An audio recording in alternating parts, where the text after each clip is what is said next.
Hey, bienvenue, bienvenue, bienvenue, chers amis. Je vous attendais. Nous sommes réunis ensemble pour célébrer le nom du Seigneur, le nom de Jésus. La Bible déclare qu'il est doux et agréable pour des frères de demeurer ensemble, car c'est là que le Seigneur déverse ses bénédictions. Alors, bien évidemment, nous étions réunis ensemble physiquement pour célébrer ensemble le nom du Seigneur, et vous n'avez certainement pas eu part à cette réunion physique. C'est pour ça que vous participez à cette réunion virtuelle. Ensemble, nous allons célébrer Dieu. Et ensemble, de grandes choses vont se passer.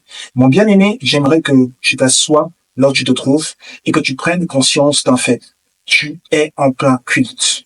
Tu es en plein culte.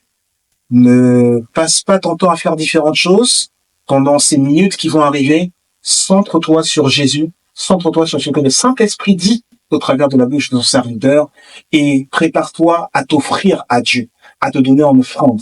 Mais surtout, prépare-toi à donner l'adoration qui plaît à Dieu. Et donne à Dieu toute forme d'adoration. Donne à Dieu des adorations par des Amen. Donne à Dieu des adorations par des Alléluia. Donne à Dieu ton adoration en levant les mains. Le Seigneur veut voir tes mains être levées. Donne au Seigneur ton adoration en te mettant à genoux, en priant, en parlant à Dieu. Mais surtout, également, donne à Dieu ton adoration au travers de ton argent. Car oui, le Seigneur agrée ton offrande monétaire. Le Seigneur agrée ta dîme monétaire. Sache que le moyen par lequel ce message t'est véhiculé est payant. En donnant en culte à Dieu, tu dois donner ton offrande et tu dois donner ta dîme. Pendant ces instants où nous serons ensemble, je veux que tu sois focalisé sur l'ensemble de ces points, mais surtout, sois connecté à ce que te dit et te révèle le Saint-Esprit. Très très bon culte, très bonne réunion de famille. J'ai à peine une certaine portion de temps pour partager avec vous ces mots de Dieu. Ce que dit Dieu au sujet des dieux de la cité. Et les dieux, quand nous parlons des dieux de la cité, ces dieux sont différents des dieux que nous sommes, vous et moi. Ces dieux qui sont les dieux de la cité, ce sont des idoles. Ces dieux qui sont les dieux de la cité sont des idoles. Ce sont comme des principautés, des esprits qui, dans le cœur et dans la tête et dans la pensée des gens, sont devenus des idoles, c'est-à-dire des êtres spirituels qui demandent la révérence, qui demandent l'adoration, comme Satan peut être lui-même une idole et peut présenter différentes idoles. Donc, ces dieux, ce sont des idoles, et ces idoles ou dirigent plutôt vers une direction précise. Les idoles que sont ces dieux dirigent vers une direction précise, dirigent vers une orientation précise. Ces idoles dirigent vers des habitudes précises. Les idoles que sont ces dieux, donc, nous orientent ou orientent ceux qu'ils influencent vers certaines habitudes. Les idoles que sont ces dieux orientent vers certaines attitudes. Les idoles que sont ces dieux orientent vers différents états de pensée, différents états de fait qui n'ont pas de lien, qui n'ont pas de rapport direct avec notre Dieu. Donc les dieux de la cité, ce sont avant tout des idoles. Les idoles, donc, ce sont des esprits qui vont passer par différents moyens, différents subterfuges pour drainer en toi des pensées, pour drainer en toi des attitudes. Donc, ces esprits, ces idoles, ces dieux passent par tes amis pour véhiculer des habitudes précises. Ces idoles que sont ces dieux passent par tes relations pour te véhiculer en toi une attitude qui est différente de celle que Dieu veut que tu aies. Ces idoles passent par des connexions peut-être que tu as eues qui au départ te semblaient des connexions divines, mais qui en fait dans le fond étaient des connexions diaboliques qui comptaient se révéler au jour adéquat pour que tu saches que en fait c'est Satan qui te voulait en sa possession, et non que Satan te voulait en sa possession, et qu'il a décidé d'employer un subterfuge, se cacher derrière le nom de Dieu pour t'avoir en sa possession. Mais cela, je le déclare, je le décrète, cela ne t'arrivera pas dans le nom puissant de Jésus-Christ. Quel que soit le moyen par lequel une idole, Satan a voulu envoyer une idole dans ta vie pour te détourner du plan de Dieu, je déclare que ce plan démoniaque est brisé dans le nom puissant de Jésus. Lorsque ces principautés, qui sont donc des idoles, lorsque ces idoles agissent, soudainement, tu te sens lourde quand il s'agit de travailler. Soudainement, tu commences à employer des expressions. J'ai la flemme. Je veux faire ceci, mais flemme. Flemme de faire ce qui est important d'abord pour toi. Flemme de faire ce qui est important pour les personnes qui sont autour de toi. Flemme de faire, et tu commences à trouver que la flemme, c'est une attitude normale. Ça veut dire que ça devient normal autour de toi. Dès que tu es entouré de personnes pour qui c'est normal de reporter au lendemain ce qu'il doit faire aujourd'hui, ça veut dire que le diable a déjà commencé à mettre en exécution son plan d'idolâtrie qui te fait dévier de la voie de Dieu. Ça veut dire que dès que tu es entouré autour de toi de personnes qui, quand ils rentrent du travail ou d'autres choses, dans notre endroit où ils sont partis, ils rentrent, leur réflexe, leur seule option, c'est de se mettre devant la télé, poser leurs jambes sur le fauteuil, s'asseoir, regarder la télé, un épisode, deux épisodes, d'une série, d'un truc qu'ils ont même déjà suivi, qu'ils connaissent même déjà. Ils rigolent, et à un moment, ils s'endorment, ils ronflent, ils bavent. Et ils font ça tous les jours, tous les jours. Le diable a dressé autour de toi son plan d'idolâtrie.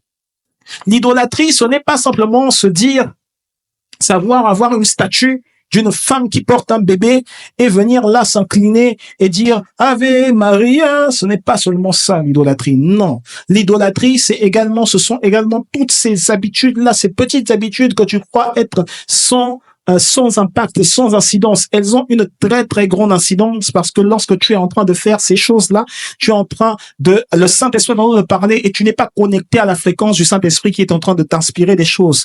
Et le petit moment, en fait, où tu es connecté à la fréquence du Saint-Esprit pour t'inspirer des choses, tu te commences à te sentir mal. Tu te dis, non, mais en fait, je suis trop mauvais. Je ne dois pas aller à l'église. Je ne dois pas faire ci. Je ne dois pas faire cela. C'est parce qu'en fait, au-dedans de toi, il y a une idole qui avait déjà commencé à travailler sur tes habitudes, sur ton attitude. Cette idole est passé par par le fait que tu semblais, tu t'occupais de façon à ne faire que des choses qui n'ont aucune importance pour toi, des choses qui ne te donnent aucune valeur ajoutée. C'est-à-dire que tu passes ton temps devant des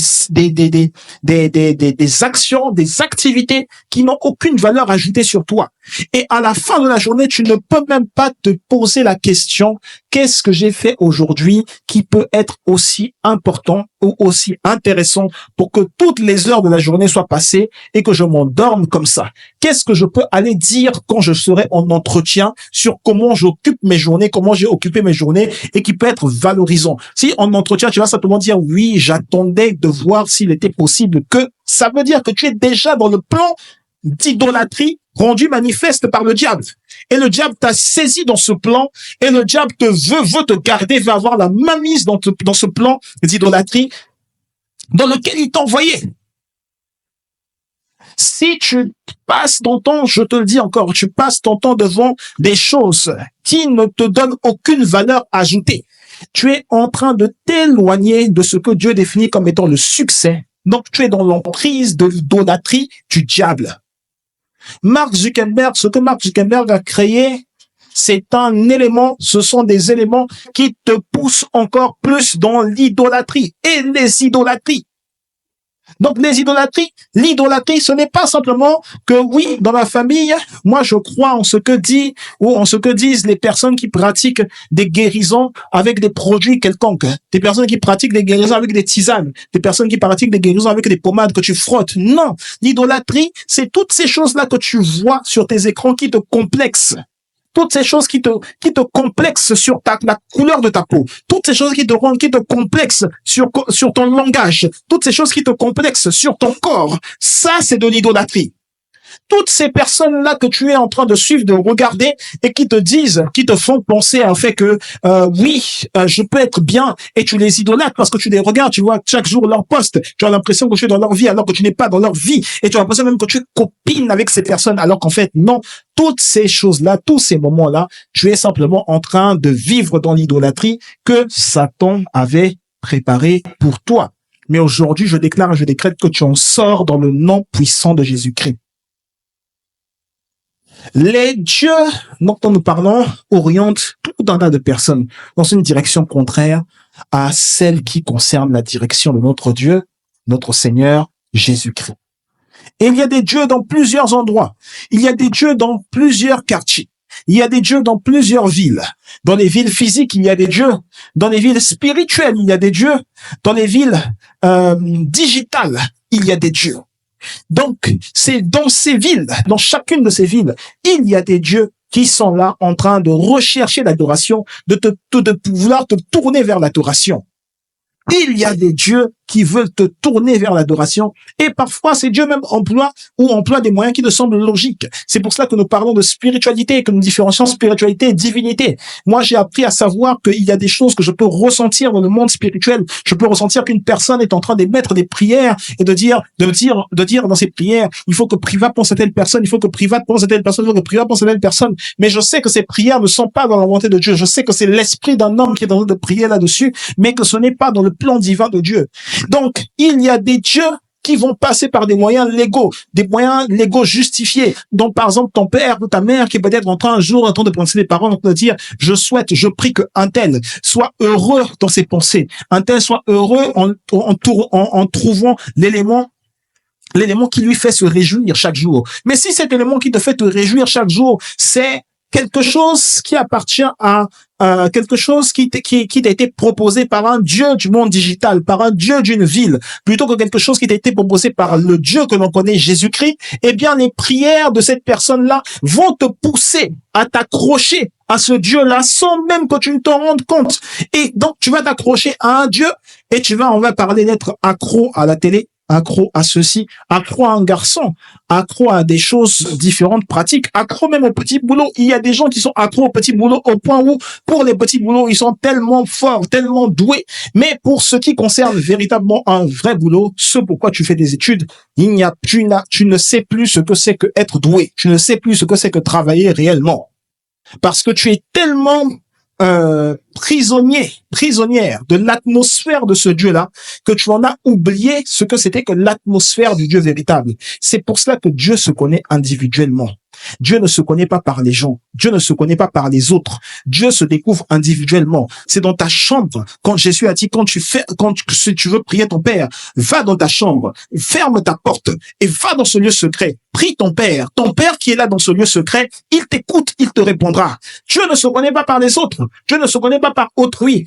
La manière dont moi je connais Dieu, ce que moi je peux te montrer de ce que je connais Dieu, ce n'est pas la façon dont toi tu vas connaître Dieu. Non.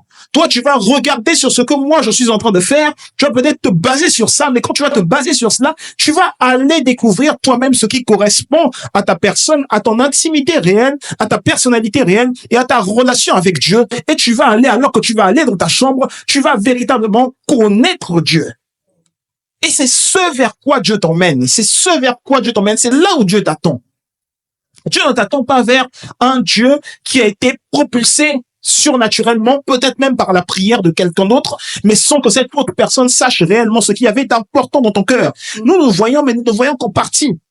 Moi, je ne peux pas venir te dire tous les jours de la semaine, tous les jours même du mois, ce dont tu as rêvé. Je peux peut-être voir en partie, peut-être 2 rêves, 3 rêves, peut-être, mais je ne vais pas venir te dire exactement tout ce dont tu as rêvé, ce que tu as porté, les sous-vêtements, les choses comme ça. Je ne vais pas venir voir ça. Ça, c'est Dieu qui connaît. Ça, c'est ton intimité avec Dieu. Je ne vais pas venir là-dedans m'introduire, même si je cherche même à voir, il y aura même un ange qui va même me dire, qui va même bloquer l'accès, qui va me dire non.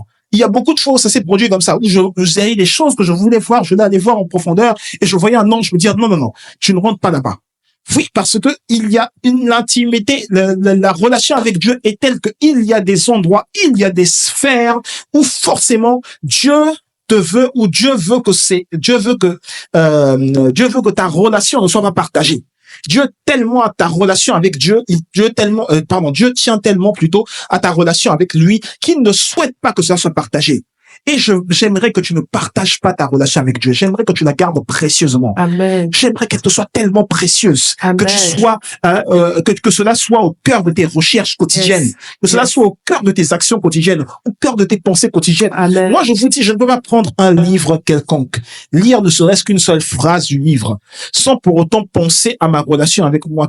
À ma relation avec Dieu, pardon. Qu'est-ce que cela a comme influence dans ma relation avec Dieu? Et mon bien-aimé, mon frère, ma sœur, j'aimerais que cela soit tellement ton partage. Amen. C'est ce niveau-là du prophétique que Dieu attend de toi. C'est ce niveau du prophétique que Dieu attend de l'Église. Amen. C'est que ta relation avec Dieu soit tellement importante pour toi, que tu n'as pas besoin, tu n'as pas à courir derrière un homme, tu n'as pas à courir derrière une femme. La Bible dit, Élie était un homme de la même nature que nous. Élie était un homme de la même nature que nous et il a prié 7 fois. Et quand il a prié 7 fois, les cieux se sont ouverts. Autrement dit, la pluie qu'il n'y avait plus, il s'est mis à pleuvoir. Mais lorsque Élie l'a fait, est-ce que vous avez déjà lu dans votre Bible que lorsque Élie l'a fait, il y a eu toute une multitude de gens qui sont allés le suivre pour savoir, pour demander comment tu as fait, alors qu'on sait exactement comment on l'a fait. On sait qu'il a prié, point. Il n'y a pas d'autre chose. On sait qu'il a prié. Est-ce que maintenant, pour quelle raison est-ce que tu vas aller courir derrière un homme pour dire comment tu as fait, alors que Jésus a dit, entre dans ta chambre, entre dans le lieu secret. Comme avance prophète, est-ce qu'on peut acclamer le Seigneur? Waouh, si profond. Alléluia. Donc il y a aujourd'hui des stratégies par lesquelles le diable passe, par lesquelles il dresse des dieux. Et ces stratégies sont tellement profondes que ces dieux-là, tu peux y accéder même quand, ou du moins tu peux te mettre à adorer ces dieux, même quand tu avais peut-être une intention qui te semblait pure. Ces dieux, parce que puisque ce sont des dieux, ils ont eux-mêmes des stratégies qui font en sorte qu'ils vont t'attirer dans leur élan d'adoration. Et ces dieux sont dans plusieurs villes. Dans la ville dans la ville d'Orléans, il y a des dieux. Tu peux voir dans la ville d'Orléans comment est-ce que des jeunes sur la route, dans la rue, comment est-ce que des jeunes il y a des forces négatives, je voulais dire, qui affectent les jeunes. Tu peux voir comment sur le visage des jeunes, tu regardes leur visage, tu sens un mélange de tristesse, un mélange de dégoût, un mélange de sensations qui les poussent à avoir envie de faire des choses très peu élégantes. Tu peux voir dans la ville de Compiègne qu'il y a un Dieu qui agit de manière à ce que il y ait tellement de méchanceté chez plusieurs. Des gens qui trouvent normal, d'être méchants avec autrui. En fait, un Dieu a le pouvoir de rendre normal les choses qui sont anormales en réalité. Donc la méchanceté dont je parle ici chez des gens, par exemple, que l'on voit à Compiègne, ce sont les personnes qui habitent à Compiègne te le diront, ce sont cette méchanceté peut même être telle qu'en fait, ces personnes ne peuvent pas voir leur quotidien d'une manière différente de la façon dont ils visualisent leur quotidien aujourd'hui. Ils ne peuvent pas mieux envisager l'avenir dans un contexte différent du contexte dans lequel ils vivent aujourd'hui. Autrement dit, ces personnes-là sont tellement sous l'emprise de ce Dieu ou du Dieu qui leur transmet cette méchanceté que en fait, il leur manque l'espoir de vivre différemment, l'espoir de vivre de manière à évoluer, l'espoir de vivre de façon à se conduire différemment. Il leur manque l'espoir, il leur manque l'espérance qui est attachée au nom de Jésus-Christ. Mon frère, ma sœur, le normal de la vie en Christ est bâti sur l'espérance. Amen. L'espérance qui s'attache à Jésus-Christ. Amen. L'espérance qui s'attache à Jésus-Christ. Dans le psaume 130 au verset 5, le psalmiste peut s'exprimer ainsi. Dans le psaume 130 au verset 5, le psalmiste peut s'exprimer ainsi. Psaume chapitre 130 au verset 5. Le psalmiste peut s'exprimer ainsi. Psaume 130 verset 5. Si quelqu'un a trouvé, il peut lire. J'espère en l'Éternel de toute mon âme et je m'attends à sa promesse. J'espère en l'Éternel de toute mon âme et je m'attends à sa promesse. J'espère en l'Éternel de toute mon âme. Un roi qui dit encore j'espère en l'Éternel de toute mon âme. Quand tu arrives à un statut social, ce n'est pas la fin de la vie. Le chemin de ta vie, ça ne doit pas être avoir un certain statut social. Non, c'est avoir un certain statut social pour valoriser Dieu et encore plus, aller encore plus haut pour valoriser Dieu. Chaque jour, la Bible dit avec Dieu, nous allons de progrès en progrès, d'éclat en éclat, de splendeur en splendeur. La Bible dit de gloire en gloire. Ça ne doit pas s'arrêter. Amen. Ça ne peut pas s'arrêter. Yes. Je peux me dire, ma cible, c'est cela. Et puis, quand je sens y arriver, quand j'y arrive, du moins, je me pose là, je pose mes pieds, je m'assois et je dis, yes, I made it. Non, avec Dieu, il n'y a pas de I made it. Yes. Avec Dieu, nous poursuivons la course. Come C'est pour on. ça, avec Dieu, nous combattons le bon combat de la foi. Alléluia. Et la foi acquiert, la foi possède des territoires. Ici, à l'église même, nous sommes là pour posséder des territoires. Come on, come Ici, on, à l'église come on. même, nous sommes là pour posséder des territoires. Et nous allons posséder encore plus que ce que nous avons. Aïe, aïe, aïe, Nous allons aïe, aïe, posséder aïe, encore plus aïe. que ce que nous avons. Come on. Non puissant de Au Jésus-Christ. nom puissant de Jésus-Christ. Et l'apôtre Paul va rajouter, c'est par espérance que nous sommes sauvés. C'est par espérance que nous sommes sauvés. Donc, en fait, l'espérance est porteuse de la réalité du salut. L'espérance est porteuse de la réalité du salut. Et je vais m'entretenir avec vous dans les quelques instants qui me restent sur quelques réalités ou quelques apports plutôt qui sont contenus dans cette espérance. Premier apport contenu dans cette espérance, c'est que justement, l'espérance me délivre de l'emprise des dieux de la cité. L'espérance me délivre de l'emprise des dieux de la cité. L'espérance me délivre de l'emprise des dieux de la cité. En fait, l'espérance transcende le présent. Le rôle de l'espérance, selon la Bible, c'est transcender le présent pour nous emmener dans le futur. L'espérance que nous avons, nous, en mon Christ, c'est une espérance qui est certaine. Et c'est une espérance qui est basée sur le Christ lui-même. L'Épître aux Éphésiens nous dit, Éphésiens chapitre 1, verset 18.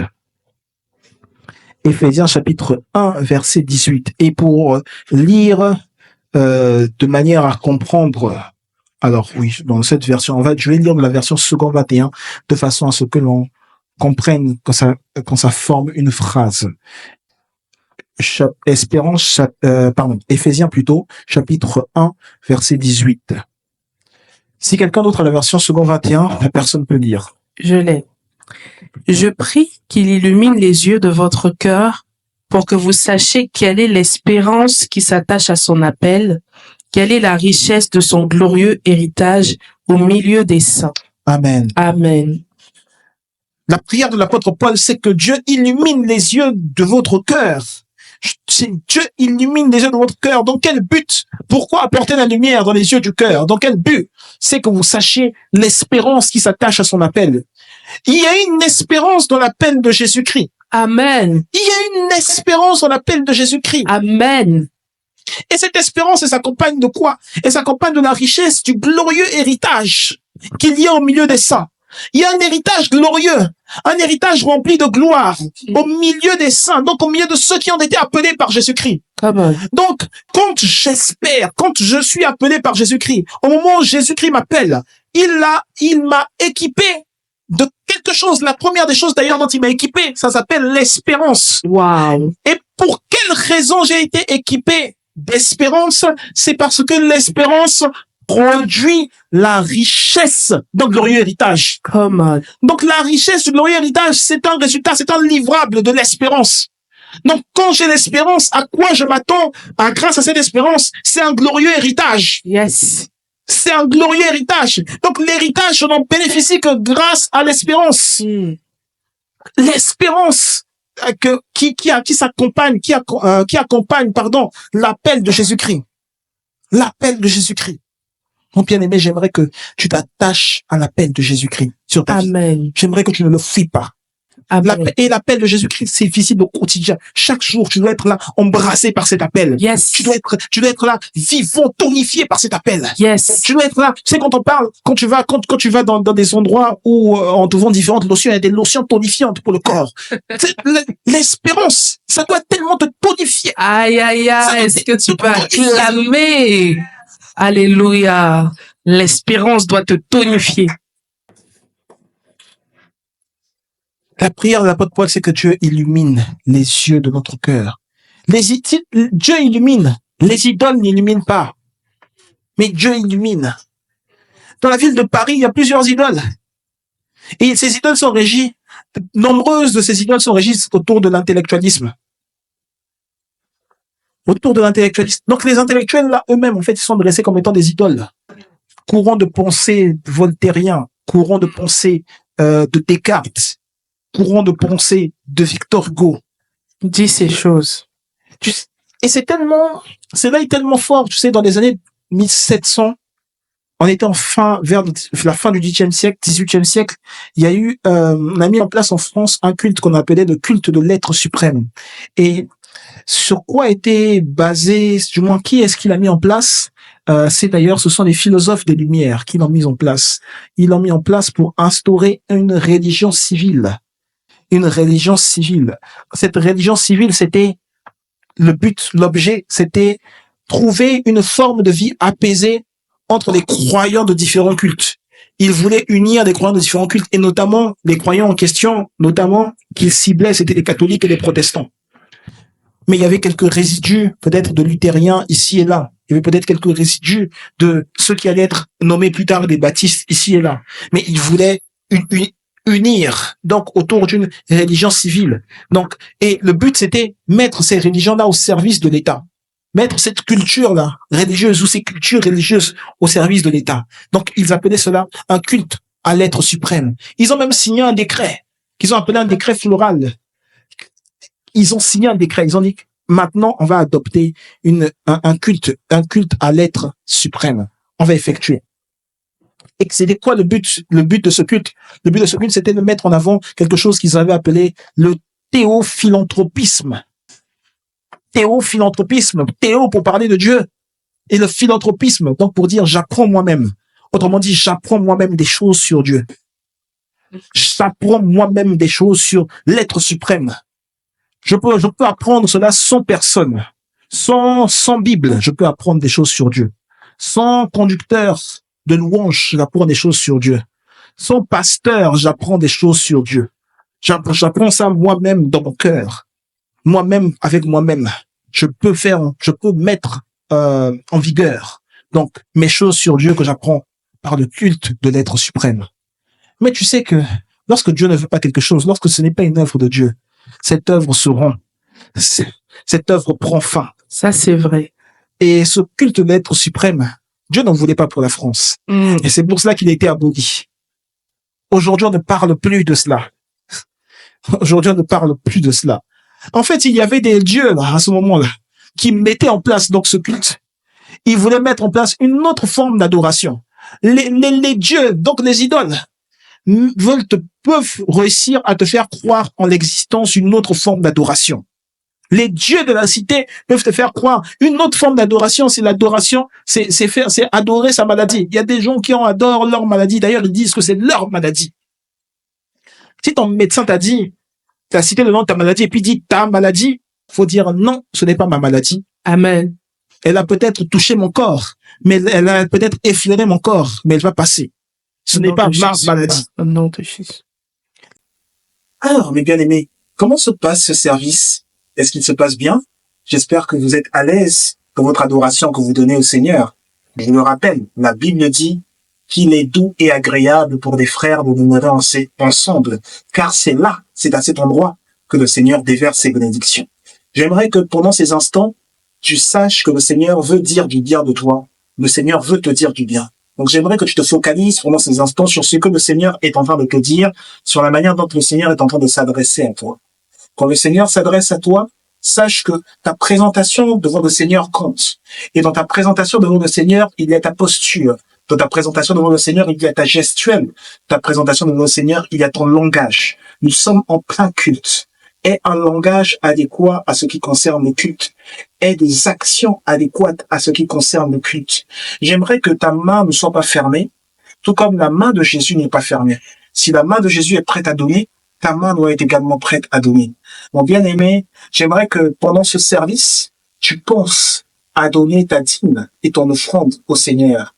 Au travers des moyens qui sont les nôtres, nous avons plusieurs moyens qui s'affichent d'ailleurs en dessous de cette vidéo, qui s'affichent également dans les commentaires pour effectuer des dons au Seigneur, pour effectuer des dons à son Église. J'aimerais que tu sois participant de l'avancée du royaume et que tu sèmes dans cette parole que tu es en train d'écouter, que tu sèmes dans ce moment de prière qui est le tien maintenant, que tu sèmes en adorant Dieu avec ton argent et que tu saches que lorsqu'on est un culte, on ne se présente pas dans une attitude qui garde la main fermée, mais on possède une attitude de main ouverte.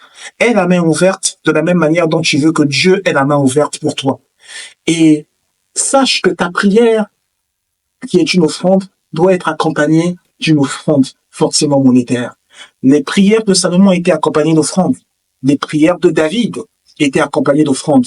Les prières de Josaphat étaient accompagnées d'offrandes. Même la prière de Jabet, qui a voulu que Dieu élargisse son territoire, était accompagnée d'offrandes. Les prières que Paul effectuait, qui avait le souci de toutes ces églises, étaient accompagnées d'offrandes. Paul était faiseur de comptes, il faisait des offrandes aux églises. Et les gens qui recevaient Paul lui faisaient des offrandes. J'aimerais que ta prière soit accompagnée d'offrandes alors que tu sèmes via le compte PayPal, alors que tu sèmes sur le compte bancaire, et le Seigneur ne manquera pas d'effectuer de merveilleuses choses dans ta vie. Je crois au Seigneur Jésus-Christ, je crois en ses miracles, et je crois en ce qu'il fait pour toi, et je crois que sa main est ouverte pour ta vie, et de la même manière, ouvre-lui ta main et donne-lui ton cœur. Tu es béni. Les dieux de la cité, ils veulent te faire entretenir une adoration envers quelque chose qui n'est pas à toi. Ils te font croire que, ils peuvent te faire croire, comme dans le cas, on va le voir dans le cas de Anne, ils peuvent te faire croire que tu n'auras pas d'enfant. Et peuvent même te faire croire, si par la rigueur, ils veulent te faire croire que tu auras un enfant, ils peuvent te faire croire que tu auras un enfant banal, comme tout enfant. Alors que Dieu n'attend pas que tu aies un enfant banal, comme tout enfant. Dieu attend un serviteur. Come on. Amen. Dieu ne veut pas que ton enfant ressemble aux autres. Yes. Dis avec moi, mon enfant ne ressemblera pas aux autres. Mon enfant ne ressemblera pas aux autres. Je veux faire en sorte que ton enfant ait une particularité qui soit utile pour le royaume de Dieu. Amen. Une particularité tellement grande que personne dans le royaume de Dieu ne pourra s'en passer. Je reçois. Dans la Bible, Dieu a frappé Anne de stérilité. En tout cas, c'est ce que dit l'Ancien Testament, parce que chez eux, tout ce qui est arrivé, de bien comme de mauvais, était attribué à Dieu. Donc, ils disent que Dieu a frappé Anne de stérilité, mais nous, on sait que ce n'est pas Dieu qui a frappé Anne de stérilité. Dieu ne se sert pas du malheur pour le faire, pour éduquer ses enfants. Non. Donc, on sait que cela vient du diable. Mais du coup, dans l'Ancien Testament, il a dit que Dieu a frappé Anne de stérilité. Et c'était à un moment où il n'y avait pas de vision en Israël. C'est-à-dire qu'on n'entendait pas la voix de Dieu. Dans 1 Samuel, dans les premiers chapitres, il n'y avait pas de vision en Israël. À ce moment-là, Dieu frappe Anne de stérilité. Et au moment où Dieu a frappé Anne de stérilité, Anne a été comme poussée à croire en Dieu de manière plus profonde. Yes. Dieu a emmené Anne à espérer en lui d'une manière tellement profonde que Anne s'est mise à soupirer. Elle soupirait tellement que même lorsque le sacrificateur Élie la voyait, Élie avait l'impression qu'elle était saoule. Elle a dit au sacrificateur que mon Seigneur ne croit pas que je suis saoul quand je viens m'adresser à mon Dieu. Non. C'est simplement que j'ai tellement mal au cœur. En ce moment-là, je suis en train de soupirer, je ne sais pas quoi dire à Dieu. Mais en fait, ces soupirs, c'était des actes d'adoration. C'était des actes d'adoration. L'adoration, quand tu viens adorer quelqu'un, vous savez, moi, dans le pays d'où je viens, il y a cette expression, en fait, où quand tu vas demander quelqu'un, quand tu vas supplier quelqu'un, c'est l'expression, en fait, on dit qu'on est en train d'adorer la personne. C'est-à-dire qu'en fait, dans l'adoration, il y a une demande, une supplication tellement profonde qu'on ne sait pas exprimer. Anne, sa supplication, c'était une adoration tellement profonde qu'elle ne savait pas exprimer. Dieu aime l'adoration. Mon bien-aimé, Dieu aime l'adoration. Amen. Anne a enfanté Samuel alors qu'elle suppliait Dieu. Elle était en train d'adorer Dieu à un niveau tel que elle ne savait pas quoi dire, elle ne savait pas comment l'exprimer. Et Dieu a vu l'intention de son cœur, Dieu a vu les actions qu'elle effectuait, et Dieu lui a donné non seulement un enfant, mais Dieu lui a donné Samuel. Parce que elle avait besoin d'un enfant, Dieu avait besoin d'un prophète. Amen. Dieu voulait un prophète. Dieu lui a donné cet enfant, et Samuel est né comme étant prophète de Dieu. C'est pourquoi, laisse-moi te dire, cette adoration est tellement profonde. La Bible va te dire, fais de l'Éternel tes délices, il te donnera ce que ton cœur désire. Dieu, Anne, en adorant Dieu, elle faisait de Dieu ses délices. Ses soupirs faisaient de Dieu ses délices. Il lui a donné ce que son cœur désirait. Amen. Amen. Il lui a donné ce que son cœur désirait. Mais tu te rends compte dans cette petite histoire, est-ce que tu te rends compte que il est dit dans 1 Samuel on va le prendre. 1 Samuel 4. On va juste prêter attention à ce détail. 1 Samuel chapitre 4. 1 Samuel chapitre 1, pardon, versets 4 à 5. 1 Samuel chapitre 1, versets 4 à 5. 1 Samuel chapitre 1, versets 4 à 5. «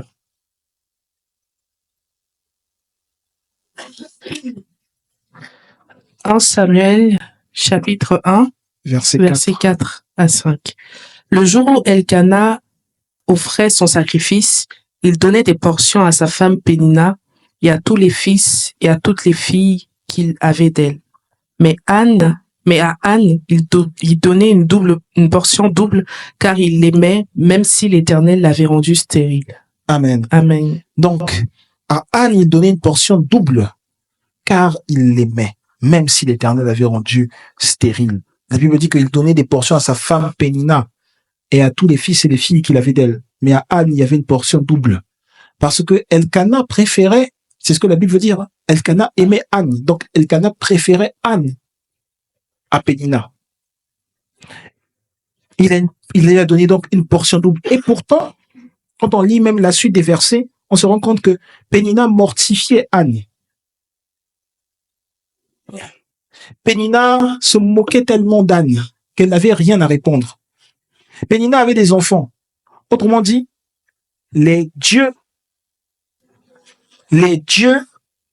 peuvent te faire entendre, ou peuvent te faire croire que pour que ton mari t'aime, il te faut lui donner beaucoup d'enfants. Mais Dieu, Jésus-Christ, te dit qu'il faut que tu aies un enfant qui va accomplir la volonté de Dieu. Et cet enfant sera la preuve de l'amour que ton mari te manifeste. Donc ton mari peut t'aimer avant même que tu aies un enfant. Et cet enfant sera la preuve de ton amour pour ton mari et de l'amour, de ton mari pour toi. Et cet enfant va accomplir la volonté de Dieu. Regardons toujours, mon frère, ma sœur, regardons toujours l'intérêt de Dieu. Yes. Moi, dans ce que je fais le maximum, le nécessaire pour voir toujours qu'est-ce que Dieu y gagne. Amen. Quel est l'intérêt de Dieu? Amen. Je peux être en train de travailler. Quel est l'intérêt de Dieu? Mon bien-aimé, quel est l'intérêt de Dieu? À combien de fois, combien de reprises je peux couper, prendre du temps en train de rédiger? Moi, je me rappelle quand je rédigeais en 2022 le carnet que nous avions, le livret que nous avions sur la réponse de Dieu. J'étais au travail, je prenais peut-être 20 minutes par jour à chaque fois. J'étais en train de rédiger le carnet, la réponse de Dieu. Je me disais, mais en fait, même si j'ai un logiciel, si j'ai PowerPoint, Dieu doit y voir son intérêt. Si j'ai Word, Dieu doit voir son intérêt dans Word. Si j'ai Excel, Dieu doit voir son intérêt dans Excel. La moindre des choses que j'ai, Dieu doit y voir son intérêt. Si j'ai un appartement, Dieu doit y voir son intérêt. Si j'ai une chambre, Dieu doit y voir son intérêt. Dieu doit voir son intérêt à chaque instant. C'est dans l'intérêt de Dieu, dans le fait que l'on cherche à voir l'intérêt de Dieu, que l'espérance est en train de se manifester. Donc, je veux savoir comment l'espérance se manifeste et quand tu es en train de faire de Dieu tes délices, quand tu es en train de rechercher l'intérêt de Dieu dans tout ce que tu as, dans tout ce que tu fais. Est-ce que tu es sûr que dans tes 10 heures d'amusement par jour, Dieu a son intérêt? Si Dieu n'a pas son intérêt, supprime ces choses, supprime ces amusements. Dieu doit y avoir son intérêt. Dieu doit avoir son intérêt dans tout ce que tu fais. Dieu doit avoir son intérêt dans tout ce qui te concerne. Vérité. Mon frère, ma sœur, ma chère famille, l'espérance, elle allume comme une flamme en toi. Et cette flamme, quand cette flamme est allumée, c'est comme s'il y a une huile qui maintient encore cette flamme allumée. C'est comme s'il y a une huile, il y a l'huile, pas l'huile du moins, mais le pétrole, le gasoil, l'essence qui est posé sur le charbon. Et cette charbon-là maintient encore cette flamme allumée. Ah, en espérant en l'éternel. Cette espérance a gardé cette flamme allumée. Mon frère, mon bien-aimé, les dieux de la cité peuvent sembler te montrer des choses qui sont d'ailleurs attristantes, contraires à la volonté de Dieu, ou même attrayantes. Mais crois-moi, ton espérance que tu as en Dieu, ton espérance ne sera jamais vaine. Et ton Rédempteur s'élèvera le dernier. Ici à l'église PEM, ton Rédempteur s'élèvera le dernier. Ici à l'église PEM, ton Rédempteur s'élèvera le dernier. Dans le nom puissant de Jésus-Christ. Chers amis, nous sommes arrivés à la fin de notre service. J'espère qu'il aura été très évocateur pour vous. N'oubliez pas les paroles qui ont été semées dans votre cœur, auxquelles vous avez agréé, que vous ruminez chaque jour sur les paroles qui créent la vie. La parole de Dieu crée la vie. Il vous a donné le pouvoir de créer la vie au travers de vos paroles. Et il vous a donné le pouvoir également de créer la vie au travers de vos actions. Parce que Dieu n'a pas fait que parler. Dieu a agi. C'est pour ça que le Saint-Esprit se mouvait au-dessus des eaux dans le livre de Genèse. C'est pour ça que le Christ est venu sur terre et qu'il agissait pour les évangiles. C'est pour ça que le Christ est venu sur terre et qu'il agit encore. Donc, mon bien-aimé, mon frère et ma sœur, j'aimerais que non seulement tu parles, mais j'aimerais que tu agisses surtout. Que tu ne te limites pas simplement à dire des choses, mais que tu les appliques au quotidien. Celui qui ne fait que parler n'avance pas. Mais celui qui agit avance. Ce sont des actions dont on a besoin, plus que d'autres choses. Et parmi ces actions dont on a besoin ici à l'église, pour recevoir cette parole, tu utilises un moyen qui demande de l'argent. Nous dépensons un certain nombre de sous pour que ce message te parvienne. Crois-moi, si tu veux être partenaire, si tu veux être une personne qui fait partie de ceux qui se battent pour que le royaume de Dieu avance, la place est grandement ouverte.